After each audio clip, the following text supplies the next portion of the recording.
What if every time a stranger bumped into you on the street, it wasn't an accident? Like, what if it was actually the collection of a metaphysical debt that you've owed for, say, 100,000 years? It definitely makes you rethink your morning commute, that's for sure. Right. I mean, we usually just shrug off those random encounters. We call it a coincidence or, bad luck or just the chaotic weirdness of being human. Yeah, it's just life happening. Exactly. But imagine if absolutely none of it was random. Imagine if every single interaction, every sudden argument, every unexpected favor was actually a highly calculated, meticulously tracked transaction in this massive cosmic ledger. Welcome to today's deep dive. Glad to be here. Our mission today for you, the listener, is to explore a really fascinating, incredibly intricate philosophical framework. It's all about human connections, destiny, and, well, what you might call spiritual debt. Yeah, and the source material we are examining today is a translated text by a writer named Shufeng. It's titled The Secret and Truth of Predestination, Part 2. And, for anyone who's familiar with Eastern philosophy, concepts like karmic debt or paying for past actions, they aren't entirely new. Right, you see foundational versions of that in Buddhism and Hinduism. Exactly.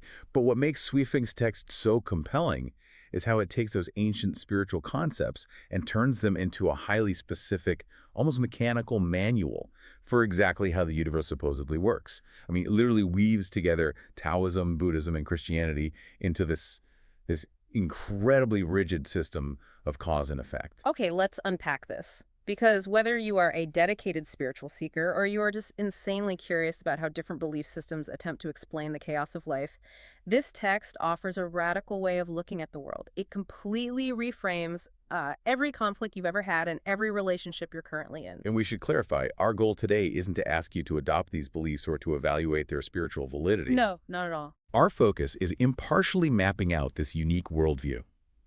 We need to understand the internal logic of what this text calls ties or predestination. Because once you grasp the mechanics of this framework, it presents a really fascinating psychological puzzle about why human beings seek to find absolute order in a seemingly random universe. So if we're going to navigate this universe, we first need to define the fundamental unit of this philosophy.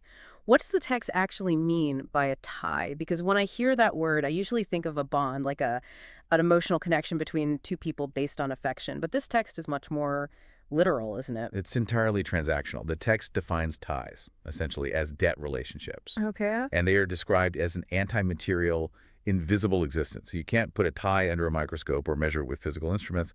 But according to the framework established here, these invisible debts are as real and as binding as the laws of physics. Wow. Yeah, every action that affects another being creates a tie, which is essentially a ledger entry of owing or being owed. It's like a metaphysical tether. Or honestly, it sounds like a cosmic credit score that you don't even realize you're racking up. That's a great way to put it. Every time you interact with someone, you are either borrowing or lending on this invisible ledger. And I loved the analogy the text used to describe the lifespan of these debts. It compares an invisible tie to a time bomb. Yeah, a very stressful metaphor. It is, because it says a tie could explode in a few hours, or it could take hundreds of thousands of years to detonate.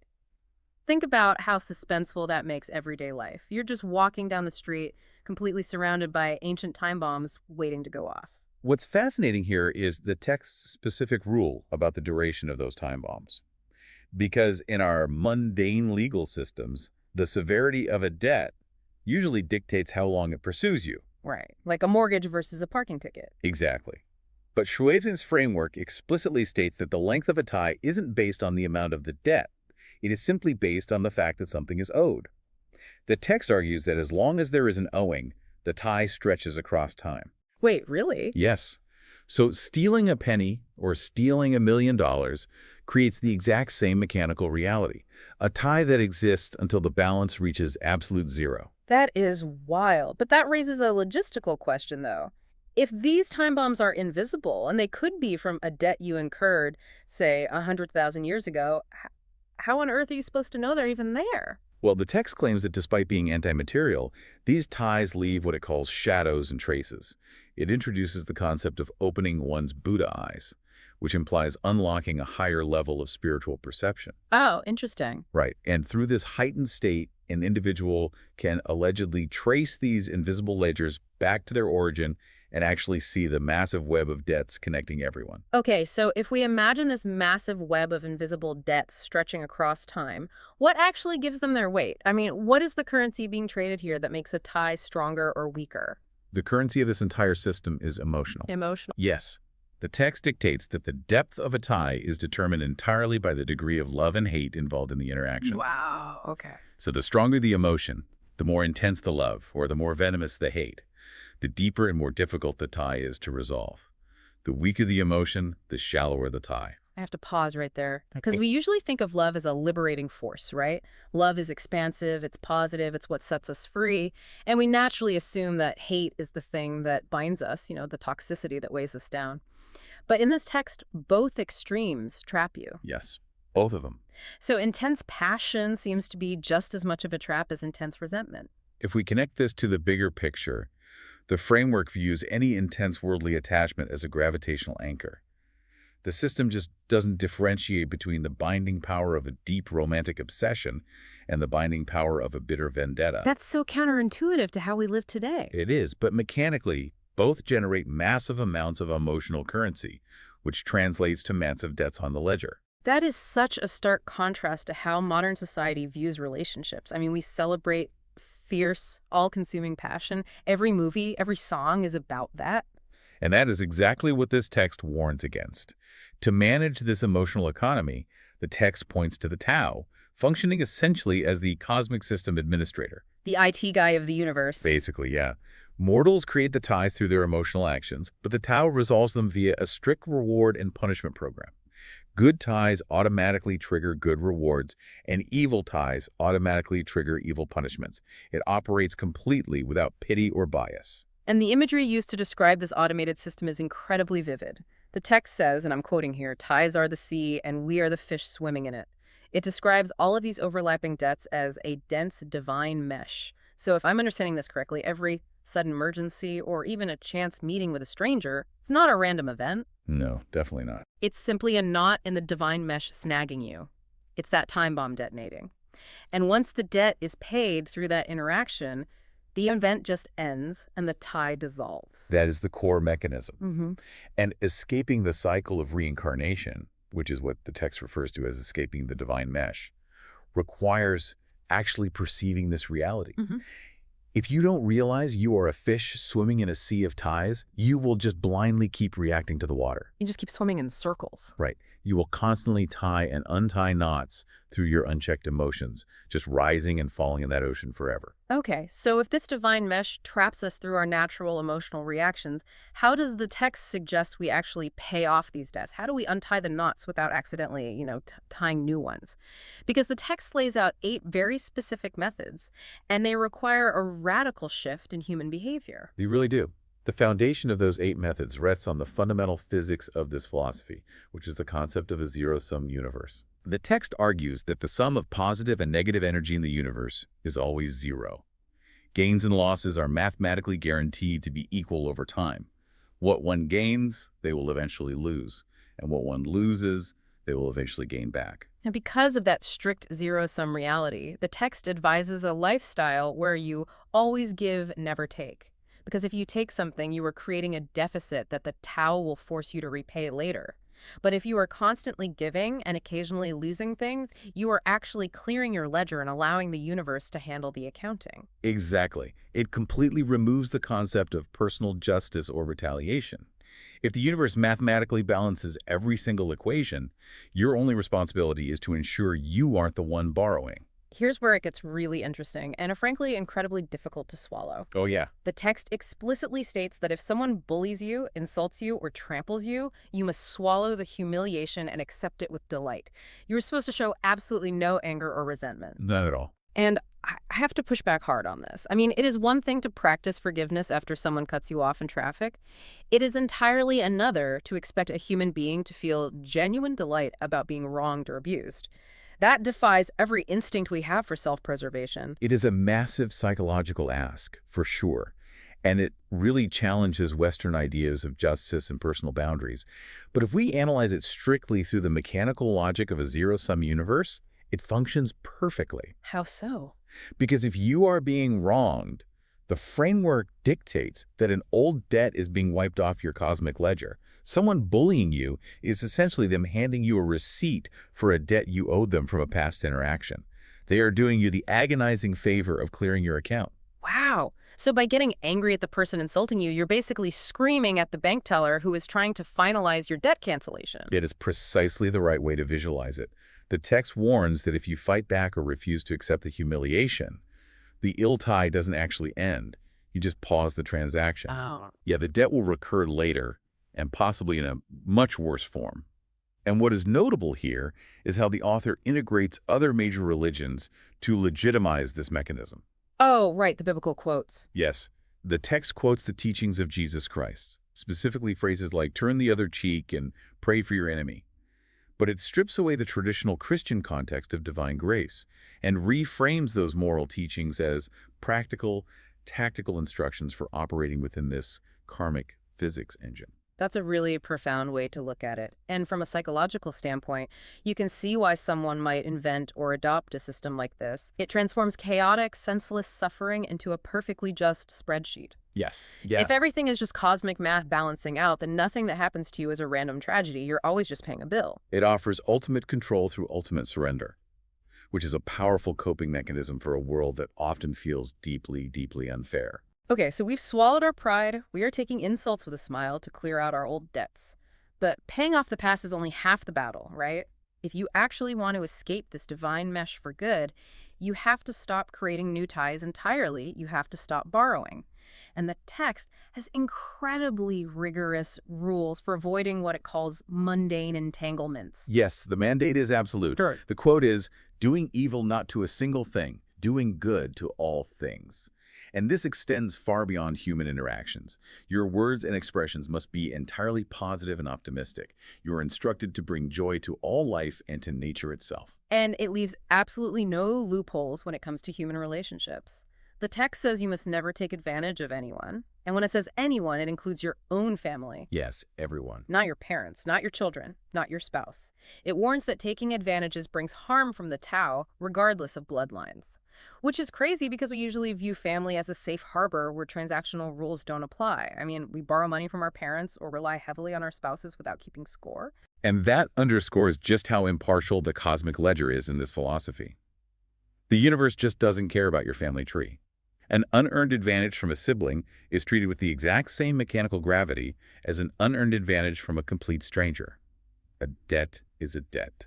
It's like the universe is running a strict audit on every interaction, even at your own dinner table. And there is one specific warning about relationships that I found incredibly striking. The part about consent? Yes. The text emphasizes that love and sex must be completely consensual without even a hint of luring, manipulating, or forcing. It warns that if absolute consent isn't present, the entanglement becomes as difficult to end as cotton or silk. The precision of that metaphor is worth lingering on. I mean, if you try to untangle raw cotton or fine silk threads that have been mashed together, you can't just pull them apart. No, they're too fragile. Right. They fray, they bind tighter, the more force you apply to them. It's like emotional superglue. The metaphor perfectly captures how messy and deeply interwoven manipulative relationships become. You aren't just tying a simple knot, you are weaving a chaotic, inseparable fabric of debt that might take lifetimes to unspool. It is a moment where the mystical philosophy aligns perfectly with practical psychological truth, because the trauma and fallout from coercive dynamics do create deep, lasting psychological tethers in the real world. Absolute. And to free yourself from these lower-level gravitational pulls, the text states you must forgive those who harmed you. Forgiveness isn't framed as a moral high ground here. It is a literal severing of the attraction or gravity that tethers you to the mortal realm, allowing you to eventually ascend. So let's look at the roadmap. We've paid off our ancient debts by swallowing humiliation. We've stopped taking advantage of mortals, including our own family.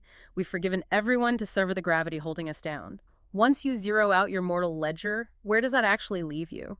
According to the text, it's time to start actively building ties with higher powers. Yes.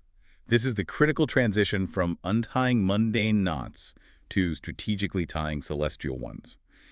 The text advises building ties with celestial beings and Buddha.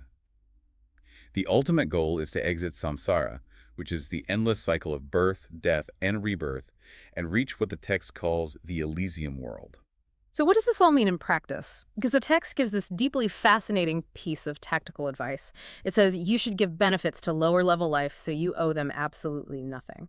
But you should actively try to make celestial beings or Buddha owe you something. Yeah, that part is quite bold. I have to admit, that sounds like you are trying to game the system. You're zeroing out your earthly credit cards just so you can take out a massive spiritual loan from heaven. This raises an important question about the nature of the framework itself.